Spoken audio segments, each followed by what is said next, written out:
Hello, আসসালামু আলাইকুম everyone. Variety lifestyle blog থেকে সবাইকে জানাচ্ছি ওয়েলকাম, গুড মর্নিং। আসসালামু আলাইকুম, কেমন আছেন আপনারা সবাই? আশা করি সবাই খুবই ভালো আছেন। তো আজকে সকাল সকাল আপনাদের সাথে একটি হোম ট্যুর ভিডিও নিয়ে এসেছি। সাথে থাকবে রান্নারও কিছু ক্লিপ। কাবাব বানাবো আজকে, তো সাথেই থাকবে সবাই। ভিডিওটি একটু লং হতে পারে, তো সবাই বিরক্ত হবে না, ধৈর্য নিয়ে দেখবেন। তো কেমন আছেন আপনারা সবাই? আশা করি সবাই খুবই ভালো আছেন। আলহামদুলিল্লাহ, আপনাদের দোয়ায় আমিও খুবই ভালো আছি। তো ভ্যারাইটি লাইফস্টাইল ব্লগের প্রিভিয়াস যে ভিডিওগুলো আপনাদের সবার কাছে কেমন লেগেছে আমাকে অবশ্যই কমেন্টস করে জানাতে ভুলবেন না। লাইক কমেন্ট শেয়ার করে জানাবেন, আর আমার চ্যানেলটি তো সাবস্ক্রাইব করবেন, বেল বাটনে ক্লিক করে ফলো দিয়ে রাখবেন। তো আপনাদের সাথে বেশ কিছুদিন ধরে কিছু ব্লগ শেয়ার করা হচ্ছে। লাস্ট অনেক দিন ধরে ব্যস্ত ছিলাম, যার কারণে ভিডিও আসলে শেয়ার করা হয়নি। তো আজকে দের বাসায় হচ্ছে কাবাব বানাচ্ছে আমার ছোট বোন।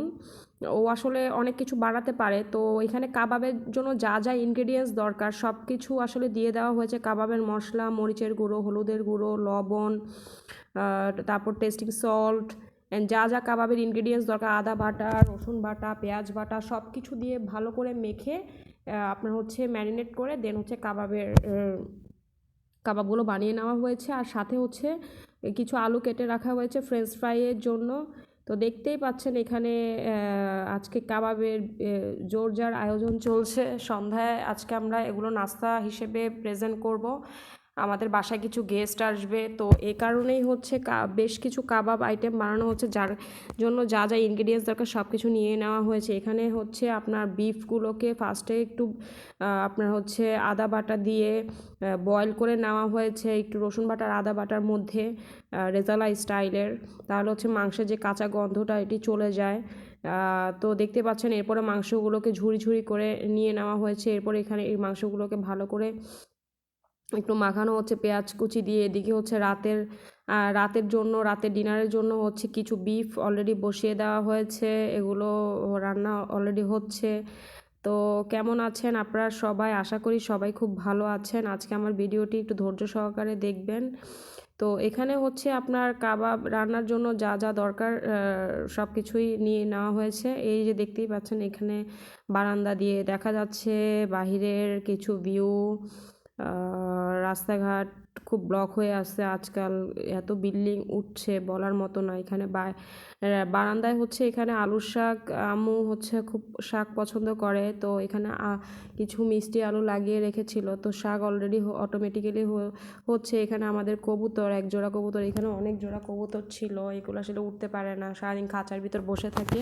আর উপরে হচ্ছে ঘুঘু পাখির জোড়া, দেখতে পাচ্ছেন ঘুঘু পাখিগুলো চুপ করে এক জায়গায় বসে আছে, কি সুন্দর দেখতে, তাই না?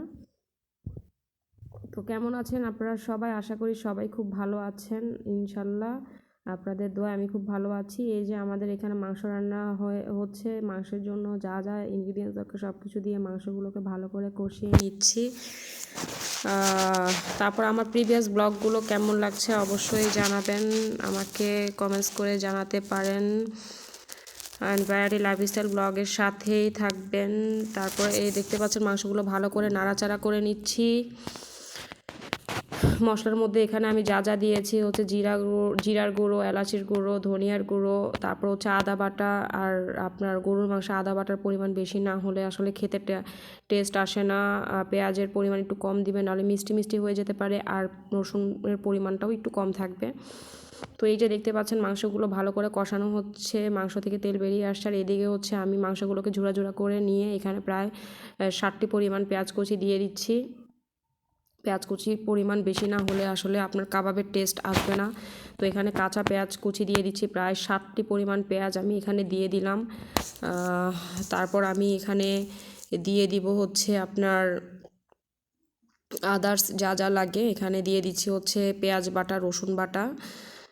এখানে প্রায় আমি 4 চা চামচ পরিমাণ পেঁয়াজ বাটা দিয়ে দিলাম, আর একটু দিতে পারেন। আর দিয়ে দিচ্ছি হচ্ছে রসুন বাটা, এখানে দেখতেই পাচ্ছেন রসুন বাটা দিয়ে দিচ্ছি। আর দিয়ে দিব হচ্ছে আদা বাটা, দিয়ে দিব হচ্ছে এখানে প্রায় 3 চা চামচ পরিমাণ আদা বাটা। দিয়ে দিচ্ছি হচ্ছে এখানে হলুদ গুঁড়ো দিয়ে দিলাম প্রায় 1.5 চা চামচ পরিমাণ। আর এরপর দিয়ে দিব হচ্ছে মরিচ গুঁড়ো। মরিচ গুঁড়ো হচ্ছে এটা আসলে আপনাদের ঝাল কে কতটুকু পছন্দ করেন সেটির উপরে নির্ভর করবে। যে যত বেশি ঝাল খান সে তত বেশি দিতে পারেন। আমরা আসলে ঝালের পরিমাণটা একটু বেশি খাই, তাই আমরা হচ্ছে এখানে ঝালটাকে একটু বাড়িয়ে দিচ্ছি। আমরা প্রায় হচ্ছে 2 চা চামচ পরিমাণ আপনার গুঁড়ো মরিচের গুঁড়ো দিয়ে দিয়েছি। আর দিয়ে দিচ্ছি হচ্ছে এখানে এলাচি, দারচিনি, ধনিয়ার গুঁড়ো প্রায় 1 চা চামচ পরিমাণ। আর এই পাশে হচ্ছে আমাদের রান্না করা হচ্ছে রাতের জন্য। তো সেটারও হচ্ছে আপনাদের সাথে পুরো ভিডিওটা আসলে শেয়ার করা হচ্ছিল না, তা দেখতেই পাচ্ছেন যে এখানে দিয়ে দিলাম প্রায় হচ্ছে 3টি পরিমাণ পেঁয়াজ কুচি, তারপর হচ্ছে আদা বাটা 2 চা চামচ, তারপর রসুন বাটা 1 চা চামচ দিয়ে দিচ্ছি। তারপরে দিয়ে দিচ্ছি হচ্ছে গরম মশলার গুঁড়ো।